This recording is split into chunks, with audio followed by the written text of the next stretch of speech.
नमस्कार दोस्तों, मेरा नाम है पारुल और आपका स्वागत है मेरे यूट्यूब चैनल पर। आज हम बात कर रहे हैं करवा चौथ के बारे में। यह महिलाओं के लिए विशेष होता है क्योंकि इस दिन उन्हें कुछ अधिक सजने और संवरने का मौका मिल जाता है। मेरी तैयारी शुरू हो गई थी एक दिन पहले ही। मैंने रात के समय मेहंदी लगवा ली थी और रात को ही थोड़ी मीठी सेवइयाँ खा ली थी। ये आप मेरे हाथों में मेहंदी देख सकते हैं। फिर सुबह जल्दी जल्दी सभी काम करके स्नान करके पूजा की। हमारे यहाँ पर सरगी नहीं होती है। जो खाना होता है वो एक दिन पहले रात के समय ही खा लिया जाता है। माता रानी से प्रार्थना की कि वो हम पर अपना आशीर्वाद बनाए रखें।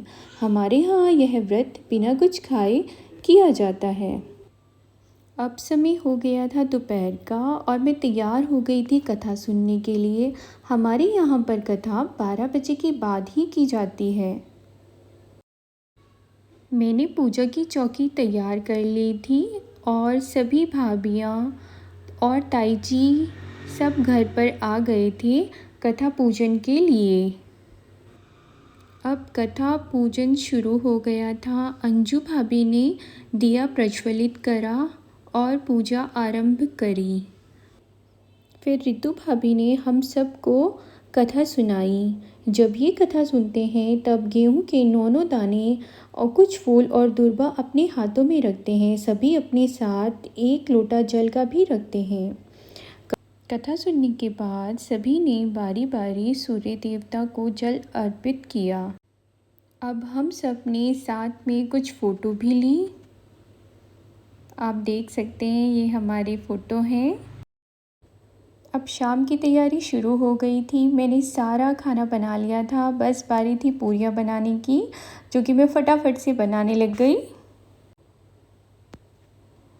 अब सारा खाना तैयार हो गया था और अब मैं आपको दिखाती हूँ कि मैंने क्या क्या बनाया है। ये है पनीर की सब्ज़ी, ये है गोभी आलू की सब्ज़ी, ये है मूंग दाल का हलवा, ये दही भल्ले वाला चाट था, ये चावल और ये पूरियाँ। ये बायने की थालियाँ भी मैंने निकाल ली थी। अब बारी थी करवा पूजन की, तो मम्मी जी ने और मैंने साथ में करवा पूजन किया और अपना अपना बायना निकाला। मम्मी जी ने इस बार अपना बायना अपनी मामी सास जी को दिया था। फिर मैंने दोनों से ही आशीर्वाद लिया।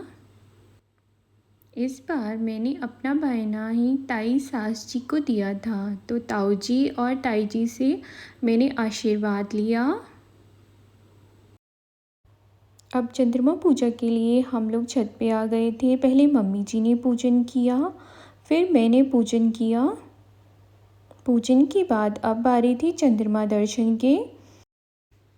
मैंने छन्नी से चंद्रमा दर्शन किए। चंद्रमा दर्शन के बाद मैंने अपने प्रियवर पति जी के छन्नी से दर्शन किए, पूजन किया और इनसे आशीर्वाद लिया।